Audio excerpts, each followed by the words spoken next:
بلکہ ہم خود ہی ظالم تھے۔ کافرو، اس روز تم اور جن کی تم اللہ کے سوا عبادت کرتے ہو دوزخ کا ایندھن ہوں گے اور تم سب اس میں داخل ہو کر رہو گے۔ اگر یہ لوگ در حقیقت معبود ہوتے تو اس میں داخل نہ ہوتے، سب اس میں ہمیشہ رہیں گے، وہاں ان کو چلانا ہوگا اور اس میں کچھ اور نہ سن سکیں گے۔ جن لوگوں کے لیے ہماری طرف سے پہلے بھلائی مقرر ہو چکی ہے وہ اس سے دور رکھے جائیں گے، یہاں تک کہ اس کی آواز بھی تو نہیں سنیں گے،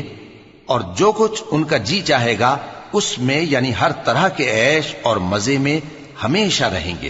ان کو اس دن کا بڑا بھاری خوف غمگین نہیں کرے گا، اور فرشتے ان کو لینے آئیں گے اور کہیں گے کہ یہی وہ دن ہے جس کا تم سے وعدہ کیا جاتا تھا، جس دن ہم آسمان کو اس طرح لپیٹ لیں گے جیسے خطوں کا تومار لپیٹ لیتے ہیں، جس طرح ہم نے کائنات کو پہلے پیدا کیا تھا اسی طرح دوبارہ پیدا کر دیں گے۔ یہ وعدہ ہے جس کا پورا